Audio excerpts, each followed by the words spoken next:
13 August 2020 সালে মধ্যপ্রদেশের উজ্জয়নের নানাখেড়া বাস স্ট্যান্ডের কাছে অবস্থিত হোটেল নটরাজের তৃতীয় তলার 303 নম্বর রুমে একটি অদ্ভুত ঘটনা ঘটে। এক ওয়েটার খালি কাপ এবং প্লেট নিতে ওই রুমে গিয়েছেন। সে দরজার ডোরবেল বাজায়, কিন্তু রুমের ভেতর থেকে কোনো উত্তর আসে না বা কেউ দরজা খুলেও দেয় না। ওয়েটার বারবার ডোরবেল বাজালেও কোনো সাড়া না পেয়ে সে চিন্তিত হয়ে দ্রুত হোটেলের ম্যানেজার দুর্গেট প্যাটেলের কাছে যায়। তখন ম্যানেজার দুর্গেট রিসেপশনিস্টের সঙ্গে কথা বলছিলেন। ওয়েটার ভীত স্বরে জানান, স্যার, 303 নম্বর রুমের দরজা খুলছে না। আমি অনেকবার বেল বাজিয়েছি এবং দরজায় নকও করেছি, কিন্তু কোনো উত্তর পাইনি।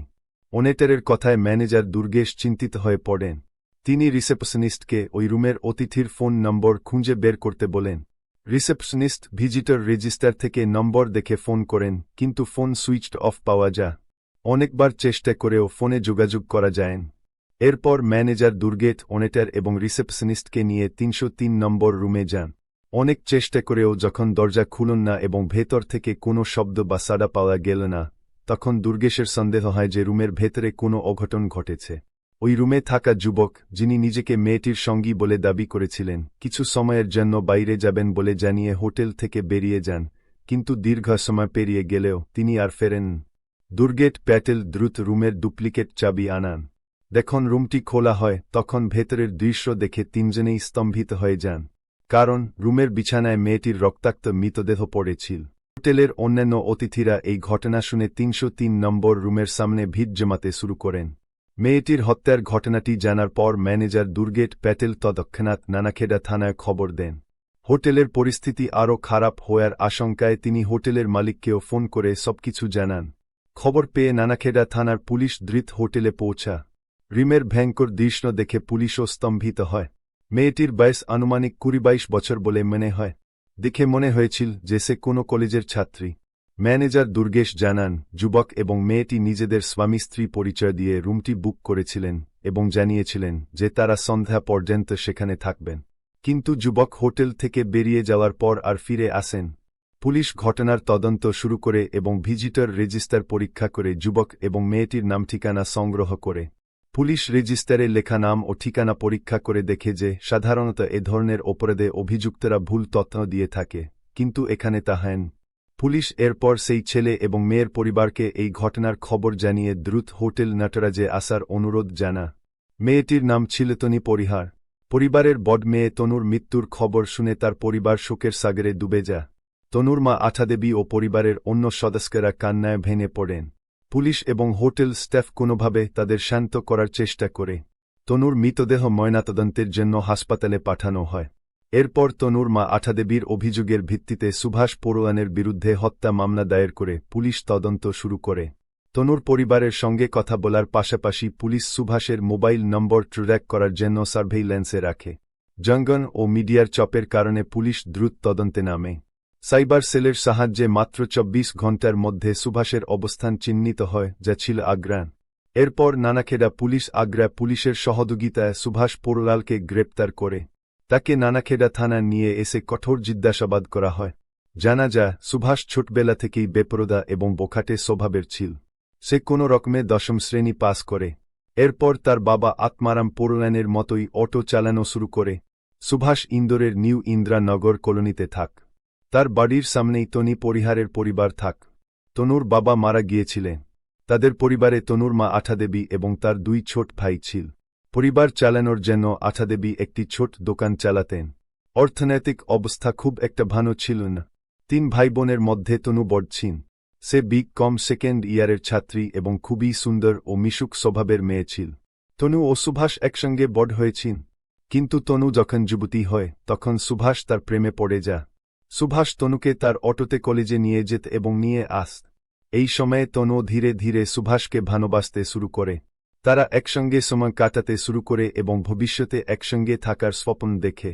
তাদের ভালোবাসা পরিণত হয় বিয়েতে। জুলাই 2020 সালে তারা কোর্ট ম্যারেজ করে। পরে 23 জুলাই চিন্তামণি গণেশ মন্দিরে আনুষ্ঠানিকভাবে বিয়ে সম্পন্ন হয়। সব ঠিকঠাক চলছিল, কিন্তু তনু তার পরিবারকে জানাতে সাহস পাচ্ছিল না। সে তার মায়ের ত্যাগ এবং পরিবারের সংগ্রাম দেখে খুব অনুতপ্ত বোধ করছিল।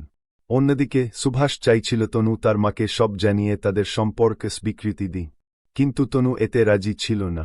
ঘটনার দিন 13ই আগস্ট সুভাষ সিদ্ধান্ত নেয় যে যদি তনু তাকে ছেড়ে যাওয়ার সিদ্ধান্ত নেয় বা অন্য কাউকে বিয়ে করার কথা বলে তবে সে তনুকে মেরে ফেলবে। তার যুক্তি ছিল যদি তনু তার না হয় তবে কারও হতে দেবে না। সুভাষ হোটেল নটরাজে একটি রুম বুক করে এবং মিথ্যা নাম বিকাশ ব্যবহার করে। এরপর সে তনুকে মেসেজ করে জানায় যে তার সঙ্গে জরুরি কথা আছে।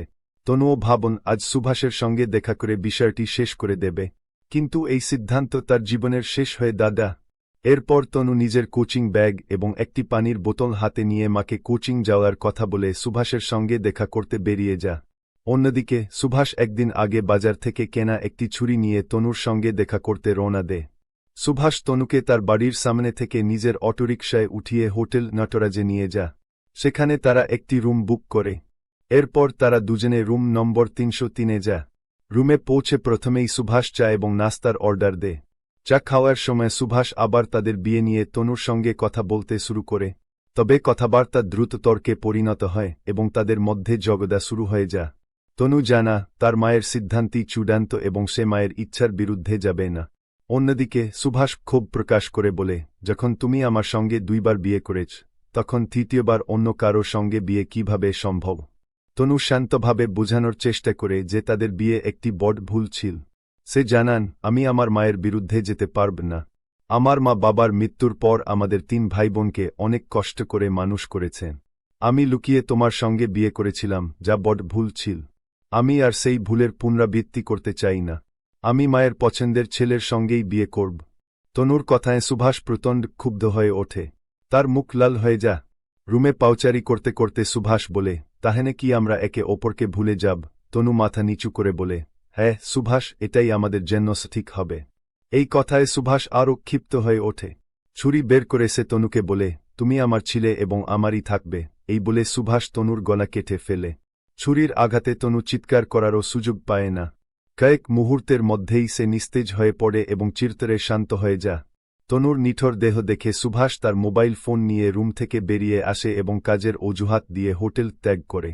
এরপর নিজের অটো নিয়ে শাজাপুর বাস স্ট্যান্ডে যায় এবং সেখান থেকে বাসে করে আগ্রায় তার মাসির বাড়ি পৌঁছা।